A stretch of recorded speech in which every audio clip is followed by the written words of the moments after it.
સૌને મારા ખૂબ ખૂબ પ્રણામ નમસ્કાર।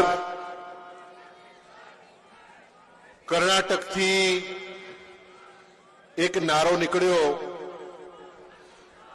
કે વોટ ચોર ગદ્દી છોડ, અને આ વોટ ચોર ગદ્દી છોડ એ નારો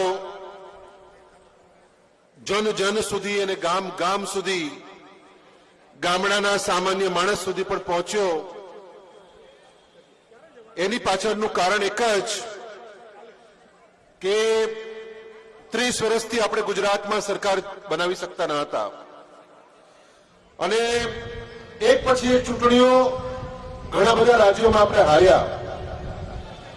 ત્યારે ગામડાથી લઈને શહેર સુધીના, અભણથી લઈને ઉચ્ચ અભ્યાસ કરેલા બધા લોકો ક્યાંક ને ક્યાંક એવું કહેતા હતા કે આ ચૂંટણીઓમાં કોઈક ને કોઈક રીતે ગોટાળો થાય છે, અને એ ગોટાળો ઈવીએમમાં હોઈ શકે, ક્યાંક બોગસ મતદાનનું હોય, પરંતુ ક્યાંય પકડાતું નતું। ઓલું કહેવાય ને કે રોગ થયો હતો આપણને, અને મહિનાઓથી આપણે દવાઓ લેતા હતા, પણ રોગ મટતો નતો। એનું કારણ એ હતું કે રોગનું નિદાન થયું નતું।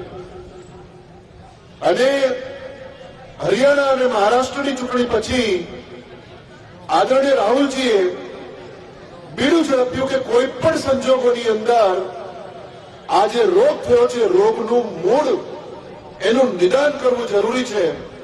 અને એના આધારે જે કર્ણાટકની મહાદેવપુરા સીટમાંથી જે ચોંકાવનારા પરિણામો આપણે સાંભળવા મળ્યા, અને એના આધારે સમગ્ર દેશની અંદર લોકોને ખબર પડી કે ભારતીય જનતા પાર્ટી લોકોના મતથી નહીં, પરંતુ મતની ચોરી કરીને સરકાર બનેલી છે।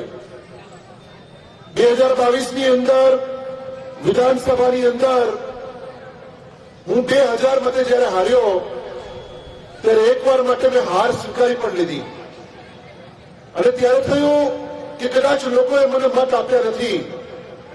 પરંતુ મેં હમણાં જયારે રાહુલજીનું જોયું, પછી અમે અમારી વિધાનસભાનો હિસાબ કર્યો, ત્યારે હિસાબ સાથે ખાતરી થઈ ગઈ કે મારી વિધાનસભામાં મારી નજર સમક્ષ 20 થી 22,000 મતો એ એમ નેમ છુપાઈ ગયા હતા।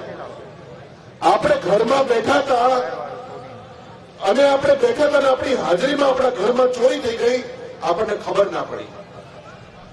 આ 20,000 મતની મારા મત વિસ્તારમાં ચોરી થઈ, અને એના કારણે હું 2000 મતે હાર્યો। એટલે મારે જો 2000 મતે જીતવું હોય તો મારે 22,000 મતે જીતવું પડે। આ જ વાત સાથે મારી વાતને પૂરી કરું છું। સૌનો ખૂબ ખૂબ આભાર। જય હિન્દ, જય ભારત।